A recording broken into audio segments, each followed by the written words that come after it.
My name is Chimstawi. I'm a Paiute Mission Indian. But my wife, she has brought me up to the Yakima Reservation, and that's where we reside. I'm a Vietnam veteran, 25th Infantry, 165th Signal.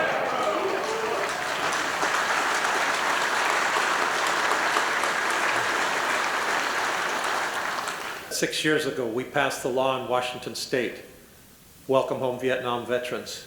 And I encourage you that if you don't have that done in your state, do that. March 30th is our day. I want to thank each and every one of you for being here, wherever you come from. We are one today, Vietnam veterans. I am a Vietnam veteran. I served in the 199th Light Infantry Brigade, 1966 to 1968. We're 30 miles southeast of Saigon, out in the Delta, and also a Purple Heart veteran. I'd like to remind the people here that this is a great honor to open this convention. And wherever you come from, I welcome you here. You're going to hear 3 short bells. And what we'd ask is that at that time you raise your right hand. And the reason we do that is that we're being counted today by the Creator. Being counted is just like what my partner said, as one, which brings us all together. So, thank you. Okay.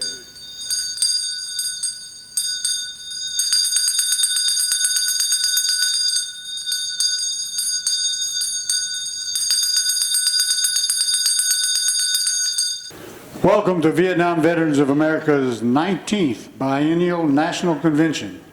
The invocation will be led by VVA's National Chaplain, Father Phil Salwa. Good morning, everyone. Let us pray. Almighty God and Grandfather Spirit, we beseech you this day to grace us with your divine presence as we gather here to celebrate another milestone in the life of Vietnam Veterans of America and associates of Vietnam Veterans of America. We celebrate one another as we open this new chapter here in Spokane. We have reached a milestone in the life of VVA. We have come to the realization that we are for the most part in our 70s and 80s, and therefore we need to prepare what legacy we will leave behind and who will pick up the torch to carry on. We have reached that fork in the road, and we need to decide which road we will march forth in. We ask for your blessing, grace, and infinite wisdom that we may make the right decision that will give birth and new life to our younger brother and sister warriors. Our motto of never again will one generation of veterans abandon another. This motto has gained the respect of our younger veterans who have served and fought in subsequent wars. Bless us as we look ahead and decide which legacy we will leave our younger veterans. Help us leave a powerful message to our younger brother and sister warriors as they will be fighting their own demons and war-related diseases. Remember also all of our men and women wearing the uniform of our country who find themselves in areas of great danger. Bring them home safely to their families and friends. Remember all of our deceased members who served during wartime and peacetime. Give consolation to all of our hospitalized veterans, those who find themselves homeless or incarcerated. In your holy name we pray. Amen. And now, to present the colors, the Color Guard from Fairchild Air Force Base.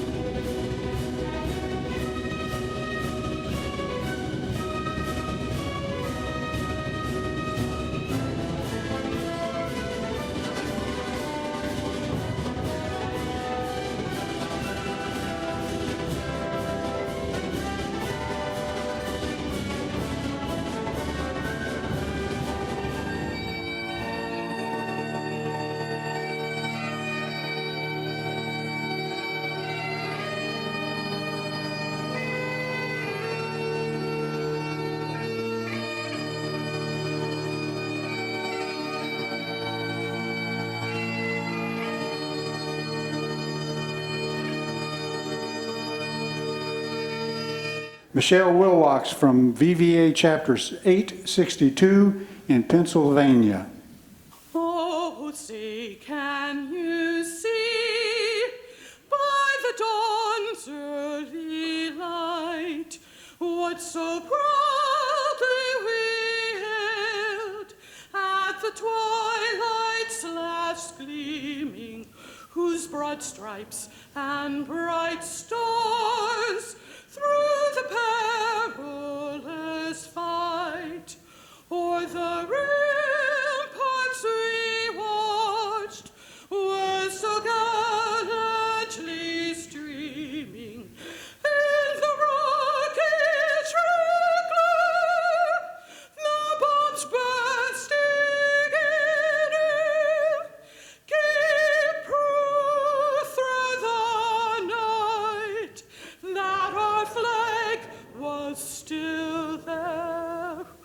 Oh, see, does that star-spangled banner yet wave o'er the land of the free and the home of the brave? Leading us today in the Pledge of Allegiance are a group of veterans who work at the Davenport Grand and the Doubletree here in Spokane. Tony Tersick, Navy, Marine Corps Reserve. Rick Freen, Air Force. William Pofine, Roth, Army. Darrell Reed, Navy. Ezekiel Gilham, Marines.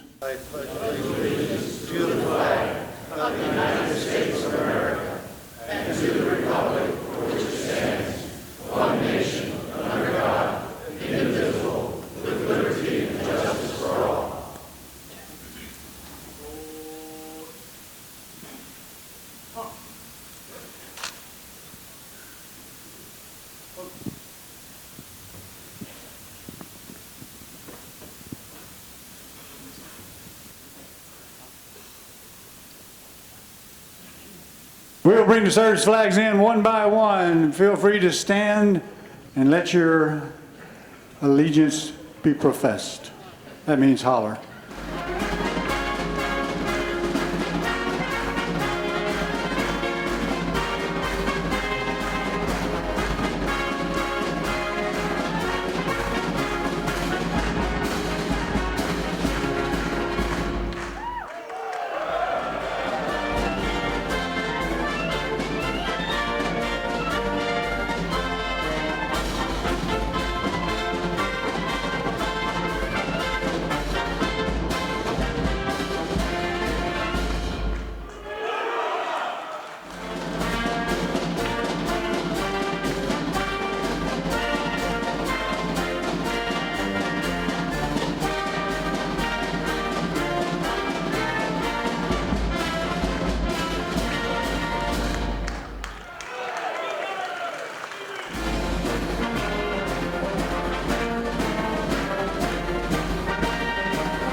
You mean to tell me you are all Coast Guard?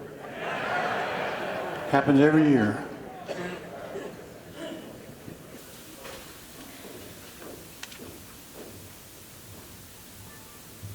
I just want to let you know this morning the honor guard from Fairchild came. They had to do double duty with about 5 minutes to get it together. They did an awesome job.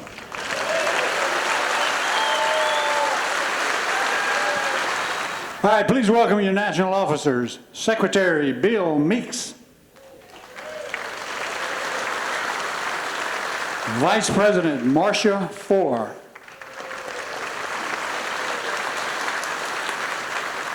Treasurer Wayne Reynolds, who is unable to attend. And VVA National President John Rowan. Good morning, Spokane. Hello. It is my pleasure to introduce several people this morning. And before I get into that, I just want to say a couple of quick words. We had a nice ceremony yesterday at the Inland West Vietnam Veterans Memorial, which includes KIAs from East Washington, North Idaho, Western Montana, and Southern British Columbia. In case you wanted to know how the Brits got in there, it's not Brits, that's Canada, folks. And what most people don't understand, for everybody who went north to avoid the draft, 10 came south to join the military. If you get a chance, go see it. If you haven't seen it, it's a really nice memorial. It's a solitary soldier sitting on a rock looking out over the whole valley and the river. It's nicely done. And as Alan said, it was reminded him of a lot of times when Vietnam vets in Vietnam just took a second and kind of contemplated what was going on. You know, we do this every year where we bring up the flags of the different services. And it's very nice, everybody supports the Coast Guard, but is there any actual Coasties in the room? I thought I saw one or two. All right. Yeah, all right. I'd like to introduce, first of all, my colleague as AVVA president in her last term. I'd like to introduce Sharon Hobbs. Sharon, please come on up and say a few words.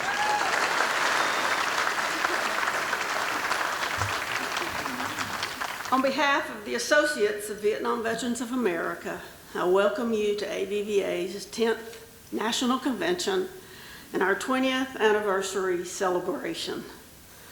For the past 20 years, there's only been 4 AVVA national presidents, and we're all here today. Although these ladies need no introduction,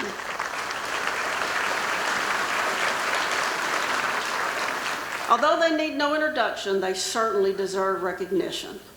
Nancy Switzer, Mary Miller, and Elaine Simmons.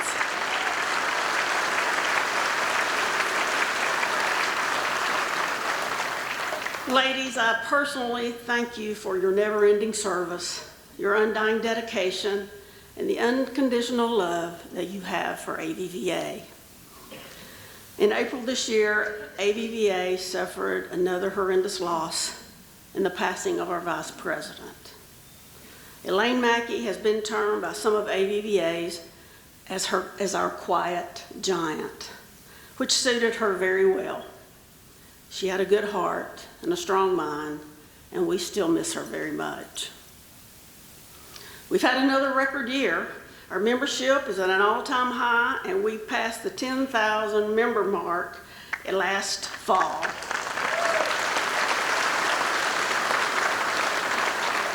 Since I addressed the last national meeting, we participated in another 21 Faces of Agent Orange town hall meetings nationwide. We have added another 23,000 volunteer hours to our VISTA program, which brings our total since its beginning in 2014 to 98,831 reported volunteer hours donated back into our communities.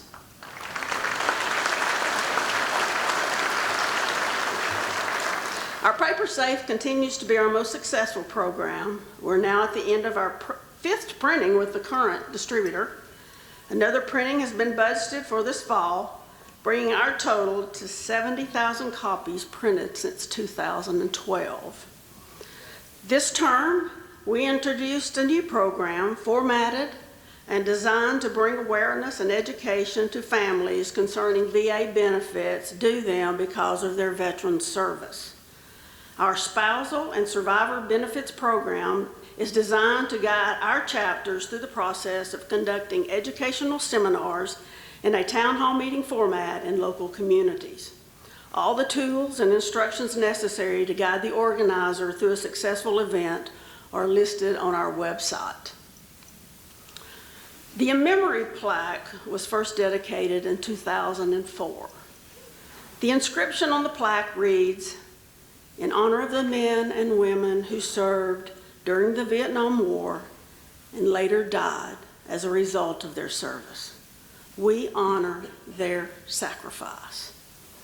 The original bill passed in Congress stated that it is to be in a place of honor and have proper drainage.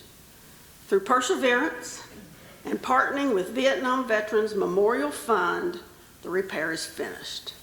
I can say that the memory plaque is now an honorable tribute and has proper drainage.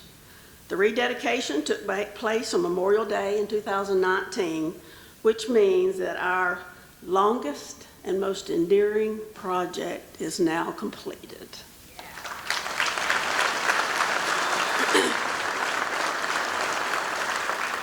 We currently have only one ongoing project, and that's our annual Project Friendship.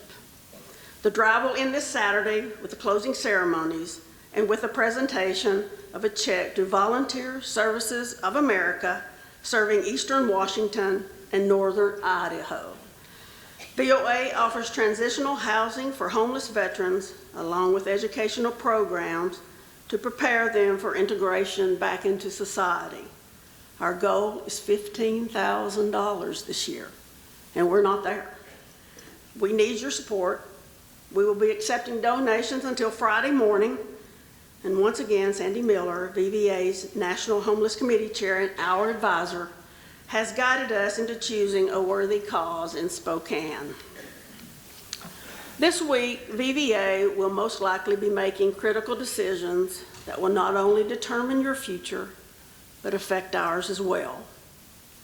And although we've been here from the beginning, lived with your PTSD, experienced the devastation from what being exposed to Agent Orange has done to your health and our children, there's one thing we cannot do when you're gone, and that's to lobby Congress in the manner as is being done now.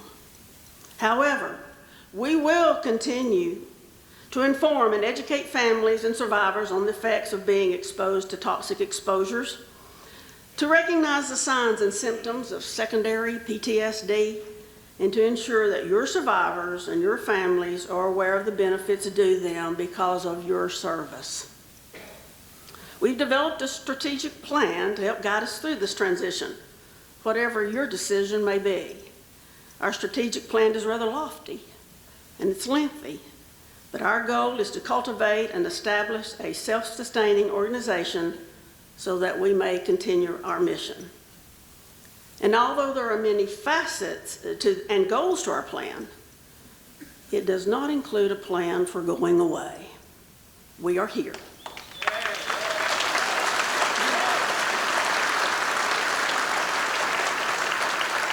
We're not sure what our exact capacity will be, but rest assured we're here.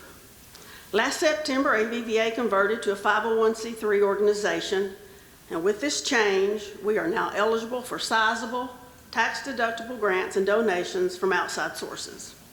I want to publicly thank Jake Barsatini for his help and expertise in making this conversion. Alan Alexander Nelm, an English author, said this: "How lucky am I to have something that makes saying goodbye so hard." For the past 6 years, I've been the national president. There have been great times and not so great times, but when all is said and done, I've been honored to hold this position that has been held by so few. But it's time to pass the torch. It's time for someone to step up and take us to the next level, to ensure our future, and to lead AVVA to new and bigger accomplishments. I want to thank all of you who have watched my back and encouraged me, and I especially want to thank those of you who support AVVA with your membership. I leave you with the words from American filmmaker and actor Quentin Tarantino. "I don't believe you should stay on stage until people are begging you to get off. I like the idea of leaving them wanting just a bit more. I sincerely hope that I haven't stayed too long behind the president's podium. I hope that I'm leaving you wanting just a bit more." So with that, there's only one thing left for me to say. God bless America, God bless our Vietnam veterans, and God bless all of their supporters. I thank you, and I will miss you.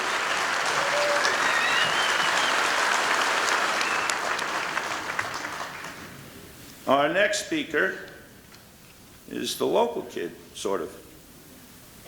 And that's the Region 8 Director, Francisco Ivera. You recall Region 8, of course, this is the folks in front, this is how we do it, and all the Region 8ers, please, wait, raise your hand. That's your gang. Enjoy. On behalf of all the membership here in the state of Washington and Region 8, I would like to welcome all you brothers and sisters. I'm also the president of VVA for the state of Washington. We are honored in having you here in Spokane. We hope you enjoy yourself while you're here. I know that we have a lot of great work to do, and we'll get it done.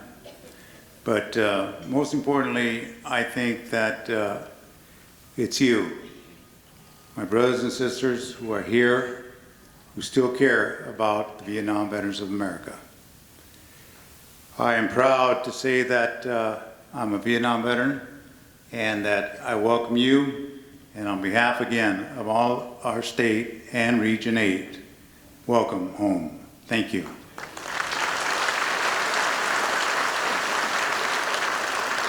At this time, with your indulgence, Mr. President, I would like to ask Gomecino Gomez up here and Gil Gallick, if he's still here. This time I would like to do a presentation on behalf of the Minority Veterans Committee of Vietnam Veterans of America. And it reads, Vietnam Veterans of America Minority Affairs Committee Diversity Award, Gilbert Collette, in appreciation for your leadership, commitment to all veterans, July 18th, 2019.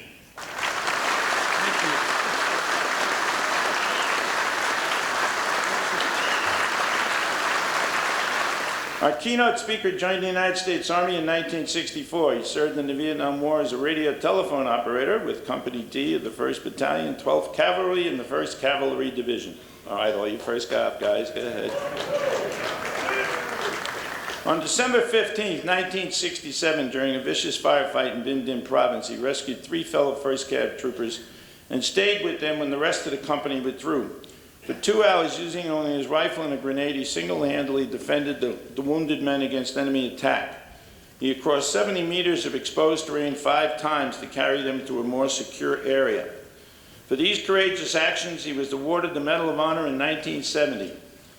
Following the war, he worked for many years as a Veterans Benefit Specialist at the VA and retired as Chief of the Illinois Attorney General's Veterans Rights Bureau. Please welcome the keynote speaker for VVA's 19th National Convention, a life member of VVA, Alan Lynch. Alan, please come up.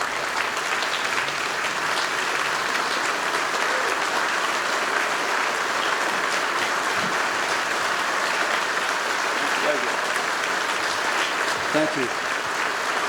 Holy, thank you. Whew. How do you see up here? Good. Oh yeah, I know, because they all got really old. Not like you and I. Wow, this is great to be here. As some of you may know, I just finished my biography, and I've been on a book tour for about 3 months now, and I don't know where I'm going and where I'm coming from.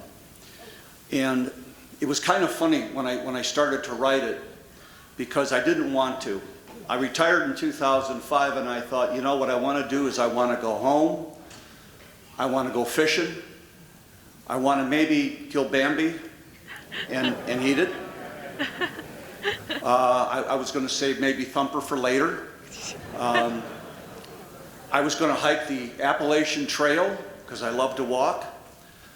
And I was going to get in shape. Well, I've accomplished one of those goals, and that wasn't so much by choice as by you got to. And when I started to get comfortable in my retirement, I had 1 year, and then it all changed. You know, there's a saying in my church that we make our plans and God laughs. He must have been hysterical, because the nice, quiet life of the monk that I had planned went away. They brought the Medal of Honor convention to Chicago in 2009, and I found myself getting back more involved in stuff. to the end that we formed the Allen Lynch Medal of Honor Veterans Assistance Foundation, now a part of Operation Support Our Troops America, where we help veterans of all wars and all eras with financial problems. We're involved in one program that's really, really cool. It's called UMAP, Utility Workers Military Assistance Program. We just graduated our 500th veteran in February. We have literally taken people that are homeless veterans that have no income.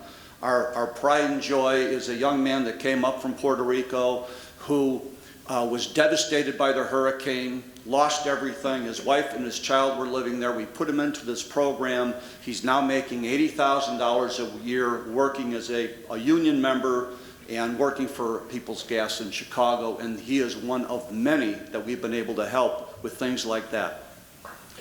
And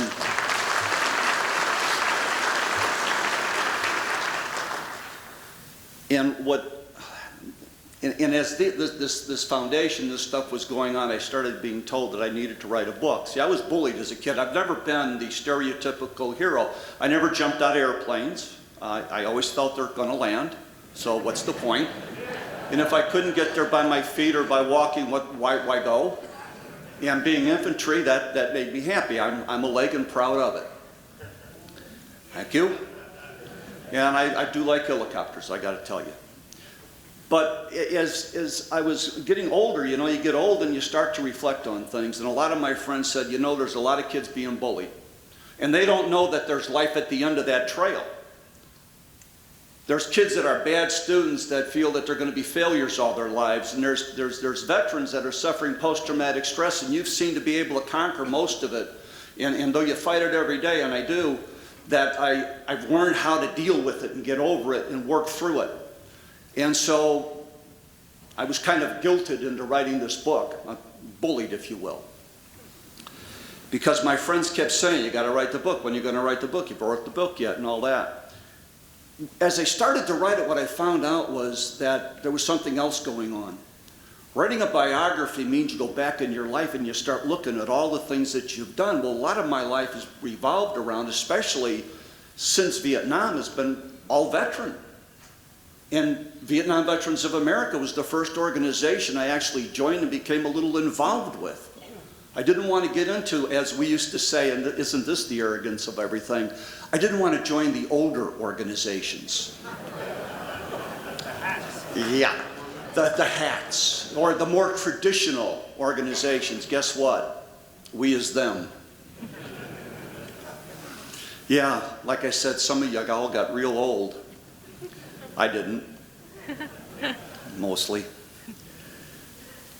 But I started to reflect on things and all the things that we have accomplished as Vietnam Veterans of America. I think one of my proudest moments was when I first joined the Attorney General's office in Chicago. Neil Hartigan was the Attorney General, and right about then we were doing judicial review. And Neil Hartigan and I got to testify before the House Veteran Affairs Committee on judicial review, and we got to see it passed. And then I became a VVA service representative. I don't know if they're still representatives, but that's what we were back then. And I got to practice before the Board of Veteran Appeals and use case law that resulted from what we in Vietnam Veterans of America did against all of the other traditional organizations. We used to call it the Iron Triangle. I think it was Sonny Montgomery, the House Veteran Affairs Committee, and the traditional service organizations, and we fought and we won. I mean, think of what this organization has done since coming back from Vietnam and forming. Agent Orange. We did all of that. Worked hard on it. Vietnam veterans built the Vietnam Memorial. I remember going to a veterans organization, not VVA, going to an older veterans organization and having a World War II veteran ask me where his memorial was, and I said, well, for crying out loud, you had 30 years. And you had a whole Congress that was full of you. As a result of our memorial, the Korean War Memorial got built, and the World War II Memorial got built. We were responsible for Vet Center because we didn't want to go to the VA. We were responsible for not anxiety reaction or chronic depression. We were responsible for getting post-traumatic stress disorder. That was us. That was all us. And when our little brothers went to first Gulf War. It was all Vietnam veterans that were making those welcome parades happen. That was in Chicago. In fact, right now today, if you scratch any program, any organization that is helping other veterans, you're going to find a Vietnam veteran there doing some work. We volunteer, we help, that's what we do. I'm so proud that we have made that motto, that promise, that never again will one generations of veterans desert another. We've kept that promise. But there's a lot more work to do. I'm involved with a couple of friends in Chicago. They're Mexican veterans, they're Mexican Americans. And they brought to me something that just made me so, well, I can't say the word, mad, that I couldn't see straight. They're running an organization called Green Card Veterans. Now I know there's a lot of anger and a lot of anxiety and all of this going on about illegals coming across, and I get that. But these are men and women who are here on a green card, legally, that have served this country in harm's way, some of them with post-traumatic stress disorder, physical conditions, traumatic brain injury. I just had a kid last year that was deported, came home, TBI, PTSD. He was here since he was 8 years old on a green card with his parents. He made a mistake, went to prison, served his time, nonviolent crime. Got out of prison, they deported his butt. He's living in Tijuana, I think. He just got 100% service connection for post-traumatic stress disorder, and we can't get him back in the country. And this is happening to a lot of veterans. I've got a Marine Corps veteran on a float in the Pacific. Got a call from INS saying, oh, by the way, when you get home, because I'm a veteran too, when you get home, we're going to deport your wife and your special needs child because she was visited by her brother who happens to be connected. That's a travesty. That's not Republican, that's not Democrat, that's not liberal, that's not conservative, that's not nothing. That is wrong. When somebody serves this country, we owe them, like any other veteran. VA hospitals, which we are responsible, we have been responsible for making the VA hospitals change from a place where they just gave you drugs and set you on your way to a place where you actually can get taken care of now. The sad thing is, folks, is we're all getting a little bit long in the tooth. We don't have the energy that we did back in the 80s or even the 90s. It has come time for us to think about how we are going to leave a legacy. What are we going to do? Because let me tell you, and you know this as well as I do, that the second this organization gets a little bit too old, the VA is going to go right back to business as usual, as will this country. Now, they have fought us every step of the way. We need to get these younger veterans involved. We've got some phenomenal experience. We tackled the VA, we tackled Congress, and we won. In fact, we haven't lost a battle. We have not lost a battle. If this was the 80s and we had the green card veteran problem, we would solve it. But we have to get some of the younger people involved. Now, I know this is going to be a tough convention because some of us do not want to go softly into that dark night. I am hoping that we are not becoming World War II and Korean War veterans, folks. Remember, you join the organization, shut up, sit down, wait your turn. We can't do that. We have a phenomenal opportunity, and I don't know how you can do it. I don't know how it's going to get done, but we got to do it. We have a great opportunity to figure a way that we can take these younger veterans and bring them under our umbrella, train them in how we did what we did back in the 80s and in the 90s, train them up, and then unleash them on Congress. What a legacy! What a legacy! When we're in our 80s and 90s, we could look back and we can say, see that organization that's kicking ass and taking names? That's our child right there. We made that organization, we brought it under us, we helped them to do it. We can accomplish great things even after we're long gone. It's always up to us. We can chart our own course now more than ever. We have to be able to pass the torch to a younger generation of veterans. And only we can do that in this room. Thank you for your time.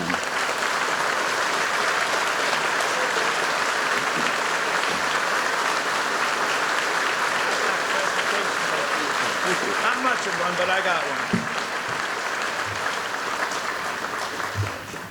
I would like at this time to present Alan with VVA's Achievement Medal. Not that he needs another medal, to say the least, but it's nice to know that you liked. And certainly, he is liked and loved, and thank you. So, as we go forward over the rest of the day and into the next couple of days, we got a lot of work to do. As I've been telling people, this may be the most important convention we've had since 1985. 1983, a bunch of us crazies came together and worked for days on end, for hours on end, to create VVA. And there's still a couple of us. I know Ned and Jerry. And who else? I know, is Scotty in the room, Scotty? All right, Scotty, where's Ned? Ned, where are you? Stand up. Oh, you're all the way to hell over there. Boy, they didn't like you. Where's Klein? Florida's on the other end. Stand on the chair so they see you. These are the last 3 members of VVA who've been to every convention. Every convention. There are a couple of us slackers who missed one here and there, but there aren't many of us left either. And if you've watched the video of the first convention and you got to really understand what it took to put this group together, I mean, I always joke, I tell the story, if you got 2 Vietnam veterans, you got 3 opinions. And can you imagine trying to put people together in a room to create a constitution, resolutions, all of this stuff, when nobody knew what the hell Robert's Rules was? And I go back to, I'll borrow one of my Medal of Honor recipient friends, Gary Biker's comments, who was our first state council president in New York, at our first convention in 1982, before there was even a national VVA. And he got up and said, we were an organization of sergeants. And that was the most truest statement I ever heard. Now, I never got to be a sergeant. Actually, I was a sergeant for about a month. They changed our title from airman first to sergeant in the Air Force for some dumb reason. It's gone again. But really, basically, we were run by E5s and whatever, and corporals. Very few officers, very few, and most of those were grunt officers. They weren't command officers. We very few, almost never saw in the early days of VVA flag rank or anything like that. Just didn't happen. And the other thing that Gary said, which was really interesting in the early days of VVA, because when we came out, everybody was hugging each other. Oh, you know, Vietnam vets, we love each other, la, la, la. And every once in a while, that could get us in trouble. And he said one other key thing, which I'll leave you with. He said, listen, just because they're a Vietnam veteran doesn't mean they're not an asshole. All right? And by the way, Gary's a preacher now, has been for many years, and a youth worker in the church. Anyway, we're going to break. We're going to take a quick break. We're going to get everybody out of here. We're going to roll everybody back in. Wes is going to give you all kinds of directions.